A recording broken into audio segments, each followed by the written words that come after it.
Hello students, here I am going to start with new chapter, that is solid state. So first we will see the objectives of this lesson. Chapter is all about solid and therefore we will first describe the general characteristics of solid state. Also we distinguish between crystalline solid and amorphous solid. After that we are going to focus on crystalline solid. So we classify crystalline solids on basis of nature of binding force. We also define crystal lattice and its unit cell along with type of unit cell. We explain the close packing of particles in the crystal lattice. We describe different type of defects and close packed structures. We will calculate the packing efficiency of different type of cubic unit cell, and also we discuss and correlate the density of substance with its unit cell property, and also we correlate the electrical and magnetic properties of solid and their structure. So see, there are the three states of matter and we all know that solid, liquid and gas, these are the three states of matter. And the best example to explain these three states of matter is water. The water in the form of ice, which is actually a solid, and the water, this is in the liquid form, and the form of vapor, which is actually a gas. So it means that the matter can exist in three forms and three states, and the only differences is temperature. If we keep heating, solid become liquid and liquid become gas.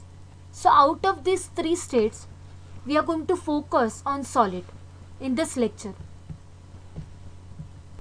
First we will see the basic concept of solid. What are these solids? So solids are characterized by these states of matter in which particles are held together by a strong intermolecular force of attraction. Suppose two molecules are there, and in between these two molecules the intermolecular force of attraction is more, then we call as solid. And if a intermolecular force of attraction is low in between molecules, then we call as liquid. And if intermolecular force of attraction is very low in between the molecules, then we call as gas.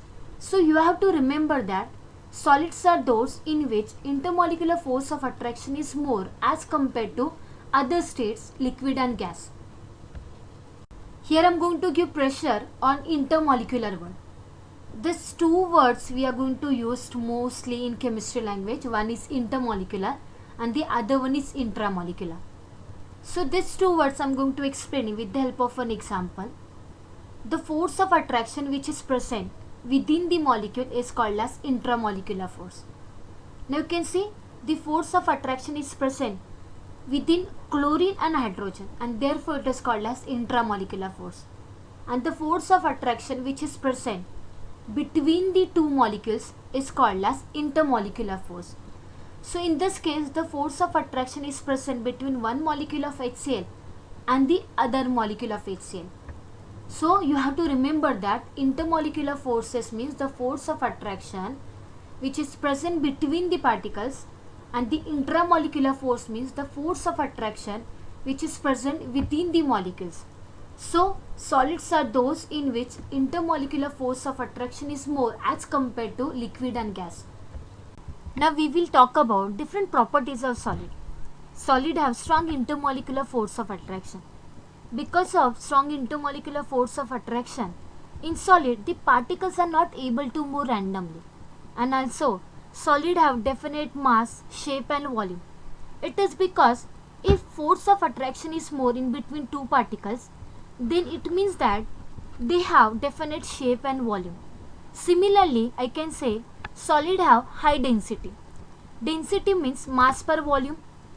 If in a particular volume or in a given volume mass is more, then volume is less but the mass is more, then we can say solids are highly dense. Solid have sharp melting point and which is depend on the strength or value of binding energy. It means that if in between two molecules force of attraction is more, then what we required? We required a particular amount of energy to break that bond. then there we can say solid have a sharp melting point. And the word sharp indicate that at particular temperature, if molecule get melt, then we called it sharp melting point. Solids are very low compressible. It means that in solid, particles are very close to each other and therefore they shows low compressibility. Solids show very slow diffusion. It means that because of strong intermolecular force, if solids we try to heat, then the molecules of solids do not have tendency to go from one place to other. They want to be very much stable at particular time and therefore solids show very slow diffusion.